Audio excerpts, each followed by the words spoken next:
दोस्तों, नियम गांव नाम के गांव के पास एक घना जंगल पड़ता था जहां अनेक तरह के पशु पक्षी निवास किया करते थे।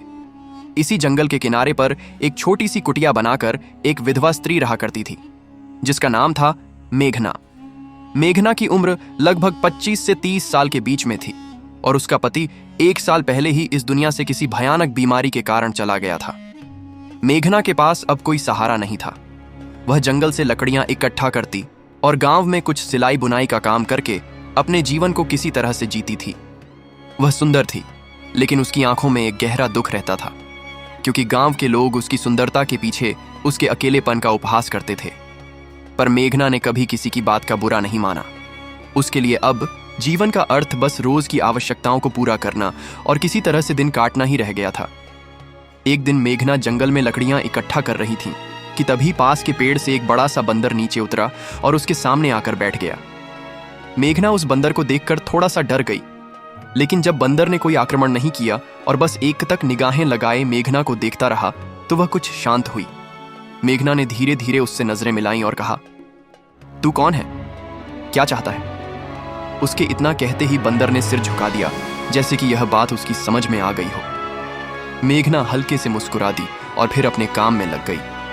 बंदर वहीं बैठा रहा और उसे देखता रहा। जब मेघना अपनी लकड़ियों को बांधने लगी तो बंदर आकर उसकी मदद करने लगा। मेघना आश्चर्यचकित रह गई। उसने बंदर के सिर पर प्यार से हाथ फेरा और कहा, तू बहुत समझदार है। उस दिन के बाद से नित्य वह बंदर मेघना के पास आता। वह कभी उसके लिए फल लेकर आता तो कभी उसके काम में किसी तरह की मदद कर देता। कभी कभी वह मेघना की झोपड़ी के सामने बैठकर शाम तक खेलता रहता था।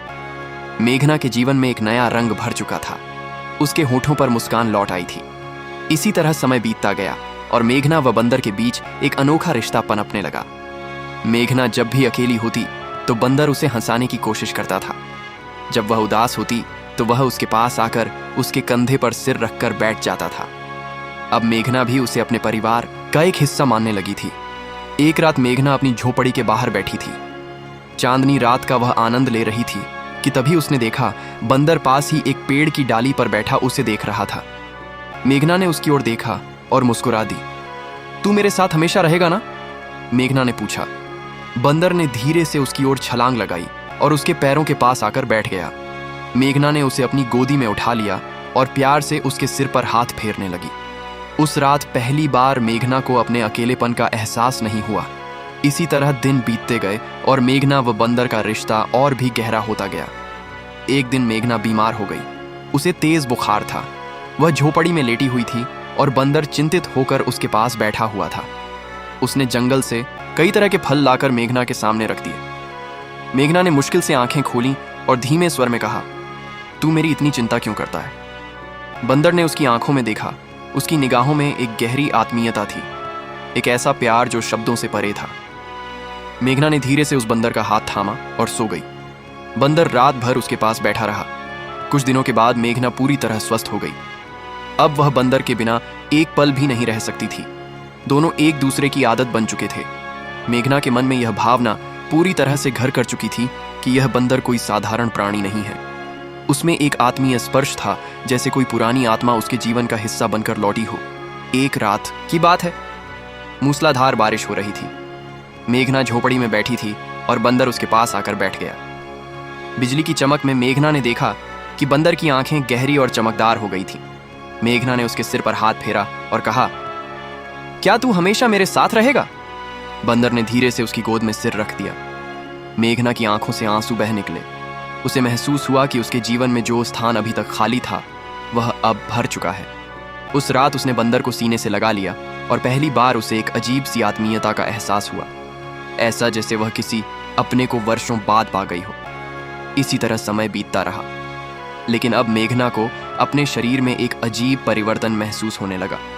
उसे मछली आने लगी, उसकी भूख बढ़ गई और धीरे धीरे उसका शरीर भी बदलने लगा। चिंतित होकर वह गांव की दाई के पास गई। दाई ने जांच करने के बाद कहा, मेघना, तू गर्भवती है। यह सुनकर मेघना आश्चर्यचकित रह गई। उसने दाई से कहा, यह कैसे संभव है? मेरा तो कोई पति नहीं है। दाई ने उसकी आंखों में देखा और शांत स्वर में कहा, पर यह सत्य है बेटी। मेघना उलझन में पड़ चुकी थी। वह लौटते हुए सोचने लगी, क्या यह संभव है? उसे वह रात याद आई जब उसने बंदर को अपने पास सुलाया था और उसके मन में एक विचित्र शांति, एक गहन आत्मीयता का एहसास हुआ था। क्या यह संभव है कि बंदर ही उसकी कोख का कारण हो? यह सोचकर वह डर गई और उलझन में पड़ गई। अब मेघना हर दिन बंदर को देखती, लेकिन उसके मन में भय और संकोच का भाव घर कर चुका था। बंदर पहले की तरह ही उसके आसपास घूमता, उसकी मदद करता, कभी फल लाता, कभी लकड़ियां इकट्ठा करता। पर मेघना के मन में अब कई प्रश्न मंडराने लगे थे। क्या यह प्रेम था, या कोई चमत्कार, या फिर कोई अभिशाप? क्या वह बंदर वास्तव में एक साधारण प्राणी था, या कोई देवता था, या कोई शापित आत्मा? मेघना इन प्रश्नों से घिरी हुई थी, लेकिन उसके पास इनका कोई उत्तर नहीं था। अब वह गहरे द्वंद्व में उलझ चुकी थी। गर्भ ठहरना कोई साधारण बात नहीं थी। धीरे धीरे यह बात गांव में फैलने लगी कि मेघना गर्भवती है। गांव की औरतें और मर्द उसके बारे में तरह तरह की बातें करने लगे। एक विधवा के पेट में बच्चा यह कैसे हो सकता है? जरूर यह कोई पाप है। कहीं जंगल का कोई राक्षस तो इसके सपनों में नहीं आता। मेघना इन बातों से परेशान थी। वह जानती थी कि उसने किसी पुरुष के साथ कोई संबंध नहीं बनाया था। फिर भी यह गर्भ, यह कैसे संभव था? उसे बार बार वही बात रात याद आती थी जब मूसलाधार बरसात के बीच उसने बंदर को अपनी गोद में सुलाया था। उसके बाद ही उसके शरीर में यह बदलाव शुरू हुए थे। एक दिन मेघना झोपड़ी के बाहर बैठी थी। बंदर पास ही एक पेड़ की डाली पर बैठा था, उसे देख रहा था। मेघना ने उसकी ओर देखा और पूछा, क्या तू जानता है कि मेरे साथ क्या हो रहा है? बंदर टकटकी लगाकर उसकी आंखों में देखने लगा। उसकी आंखों में वही गहरी चमक थी जो उस बरसात की रात थी। आंसुओं से भरी मेघना की आंखों से निकलते शब्द थे, मैंने तुझसे प्रेम, बंदर से गर्भ ठहरा है। गांव वाले जोर जोर से हंस पड़े, लेकिन मेघना के चेहरे पर गंभीरता थी। उसने कहा, मैंने कभी किसी से कोई संबंध नहीं बनाया। मैं भी नहीं जानती कि यह कैसे हुआ, लेकिन यह सच है कि जब से बंदर मेरी झोपड़ी में आया है, तभी से मेरा जीवन बदल गया है। गांव के लोगों ने यह सुनकर मेघना को अकुनी और कलंकित मान लिया। गांव की औरतों ने उससे बात करना बंद कर दिया। बच्चे अब उसकी झोपड़ी के पास खेलने भी नहीं आते थे। मेघना अब पूरी तरह अकेली पड़ चुकी थी। सारे लोग उससे रिश्ता तोड़ चुके थे। उसके मन में अब केवल एक डर था, कैसे वह इस दुनिया में अपने बच्चे के साथ जिएगी। उसने एक छोटी सी झोपड़ी बना ली थी, लेकिन डर उसे रोज रात को जगाए रखता था। वह जागती रहती, अपने पेट पर हाथ फेरती और महसूस करती कि उसके गर्भ में पल रही संतान की हरकतें बढ़ रही हैं। फिर भी उसका मन असमंजस में था, बेचैन था। एक दिन वह अकेली झोपड़ी में थी, तभी वहीं बंदर आया। धीरे से उसके सामने घुटनों पर सिर रख दिया। मेघना ने उसकी आंखों में देखा और पूछा, क्या तू मुझसे कुछ छिपा रहा है? बंदर ने उसकी आंखों में गहरी नजर डाली। अचानक उसकी आंखों से आंसू टपक पड़े। मेघना चौंक उठी। तू रो रहा है? बंदर ने धीरे से उसका हाथ पकड़ लिया। मेघना ने महसूस किया कि इस मूक प्राणी में भी एक गहरी आत्मीयता छिपी है, पर इससे पहले कि वह कुछ और समझ पाती, बंदर अचानक उठ खड़ा हुआ और जंगल की ओर चल पड़ा। मेघना ने आवाज लगाई, कहां जा रहा है? रुक। लेकिन बंदर ने पलटकर तक नहीं देखा।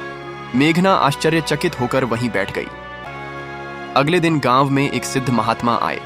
लोगों ने महात्मा जी को मेघना की स्थिति के बारे में बताया। महात्मा ने मेघना को अपने पास बुलाया। महात्मा जी ने उसकी ओर देखा और कहा, तेरे गर्भ में जो संतान पल रही है वह कोई साधारण बच्चे नहीं है। यह किसी विशेष आत्मा का परिणाम है। क्या तुझसे कोई पशु जुड़ा है? मेघना ने सिर झुकाकर धीरे धीरे कहा, हाँ, एक बंदर मेरे जीवन में आया था। वह मेरी देखभाल करता था, लेकिन अब वह चला गया है। संत ने गहरी सांस लेते हुए कहा, यह कोई साधारण बंदर नहीं था, यह एक दिव्य आत्मा थी। किसी अर्षि के श्राप के कारण उसे बंदर का रूप मिला था, पर जब उसने तुझसे प्रेम का अनुभव किया तो उसका श्राप टूट गया। मेघना विस्मय से साधु महाराज की ओर देखने लगी। क्या यह संतान सच में दिव्य है? साधु महाराज ने गंभीर स्वर में कहा, हाँ, यह संतान मनुष्य और पशु के प्रेम की संतान है। लेकिन इस संतान के जन्म के साथ ही एक बड़ा संकट भी आएगा। यह संतान अपने अस्तित्व के लिए कठोर संघर्ष करेगी। मेघना ने भय से कांपते हुए पूछा, यह कैसा संकट है महात्मा जी? साधु ने उत्तर दिया, यह संतान विशेष शक्तियों से संपन्न होगी, पर उसे पाने के लिए अंधकार की शक्तियां भी सक्रिय हो जाएंगी। तुझे अपनी संतान की रक्षा के लिए हर संभव प्रयास करना होगा।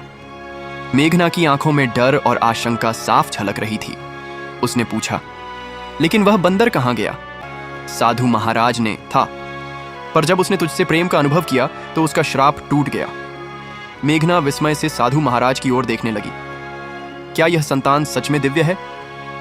साधु महाराज ने गंभीर स्वर में कहा, हाँ, यह संतान मनुष्य और पशु के प्रेम की संतान है।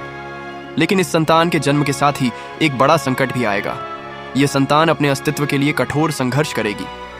मेघना ने भय से कांपते हुए पूछा, यह कैसा संकट है महात्मा जी? साधु ने उत्तर दिया, यह संतान विशेष शक्तियों से संपन्न होगी, पर उसे पाने के लिए अंधकार की शक्तियां भी सक्रिय हो जाएंगी। तुझे अपनी संतान की रक्षा के लिए हर संभव प्रयास करना होगा।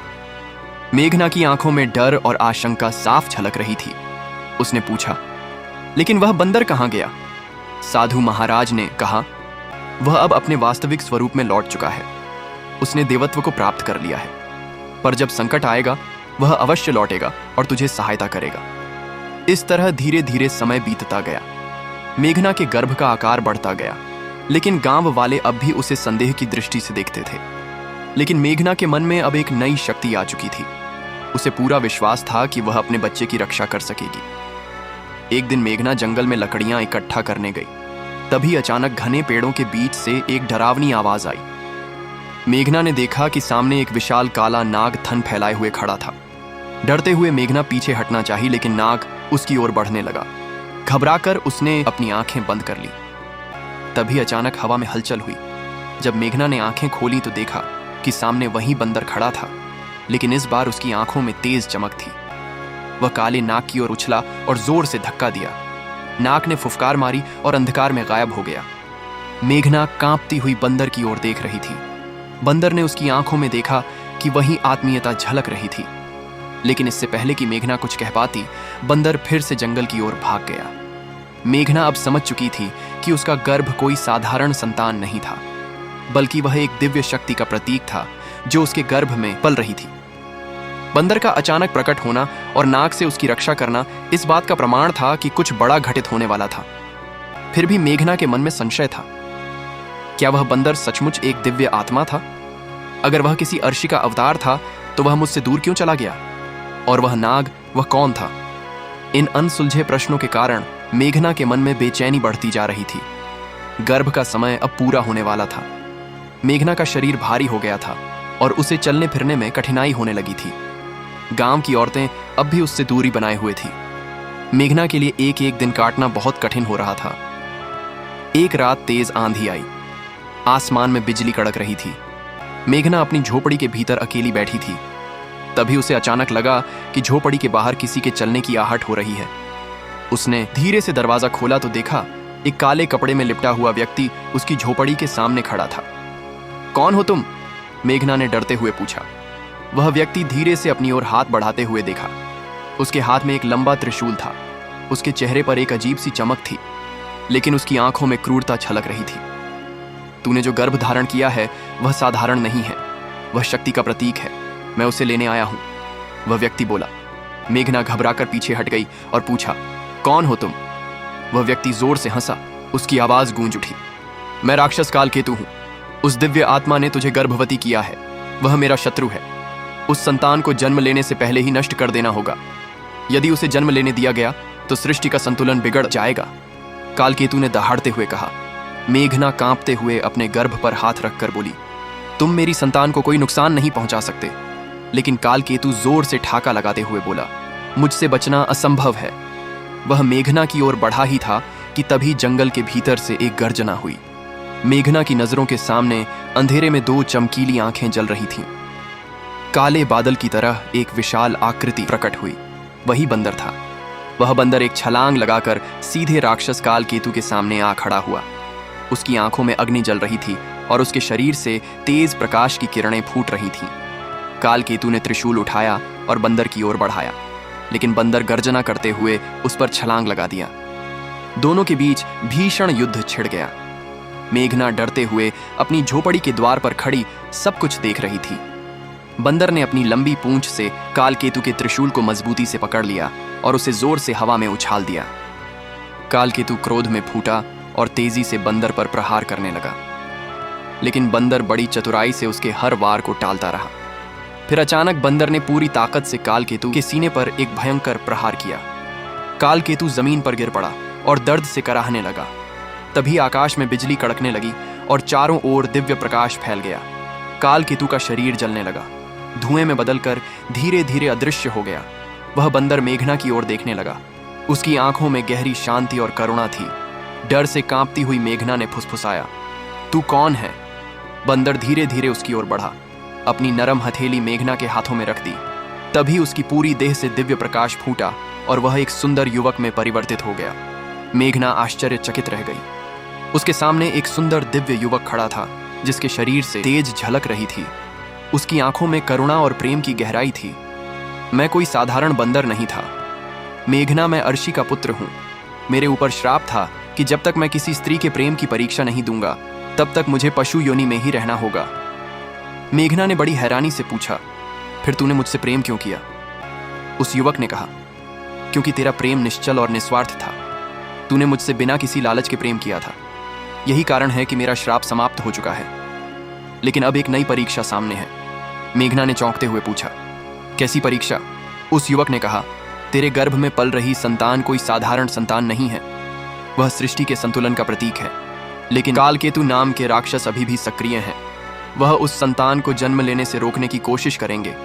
तुझे इसकी रक्षा करनी होगी। मेघना ने युवक का हाथ थामा और कहा, लेकिन तूने मुझे अकेला क्यों छोड़ दिया था? उस युवक ने कहा, मैंने तुझे इसलिए छोड़ा था ताकि मेरा प्रेम सच्चा साबित हो सके। मैं जानना चाहता था कि तू मेरे बिना भी अपनी संतान की रक्षा करेगी या नहीं, और तूने साबित कर दिया कि तू सच्ची संगिनी है। मेघना की आंखों से आंसू बह निकले। उसने उस युवक को सीने से लगाकर कहा, मैं तुझे कभी नहीं जाने दूंगी। उस युवक ने कहा, अब मैं तुझे छोड़कर कभी जाऊंगा भी नहीं, लेकिन तेरे गर्भ की रक्षा के लिए मुझे एक बार फिर से अपने दिव्य स्वरूप में जाना होगा। मैं तब लौटूंगा जब तेरे और तेरे गर्भ के जीवन पर खतरा मंडराएगा। मेघना ने घबरा कर कहा, लेकिन अगर तू चला गया तो मैं अकेली कैसे रहूंगी? उस युवक ने उसके चेहरे को दोनों हाथों से थामते हुए कहा, तेरे मन में जो शक्ति है वही तेरी रक्षा करेगी, और मैं तेरे साथ सदा रहूंगा, भले ही तू मुझे देख ना सके। उस युवक ने धीरे से मेघना का हाथ छोड़ा और फिर से तेज प्रकाश में बदलकर बंदर के रूप में लौट आया। बंदर ने मेघना की ओर अंतिम बार प्रेम से देखा और जंगल की ओर दौड़ गया। मेघना वहीं बैठी रही। उसके मन में भय और प्रेम दोनों का मिश्रण था। वह जानती थी कि जो संतान उसके गर्भ में पल रही है, वह अब केवल उसका भाग्य नहीं थी। वह संतान सृष्टि के भविष्य की रक्षक थी। मेघना के गर्भ का समय पूरा हो रहा था। उसके शरीर में हलचल बढ़ने लगी थी। गांव के लोग अब भी उसे शंका की दृष्टि से देख रहे थे, लेकिन मेघना के मन में अब किसी प्रकार का संशय नहीं था। कोई डर नहीं था, कोई भय नहीं था। उसे पूरा विश्वास था कि उसकी संतान का जन्म एक दिव्य उद्देश्य के लिए हो रहा है। सुबह होते ही गांव में अजीब सी हलचल मच गई। आसमान में अंधकार छा गया। पेड़ तेजी से हिलने लगे। पक्षी डर के मारे इधर उधर उड़ने लगे।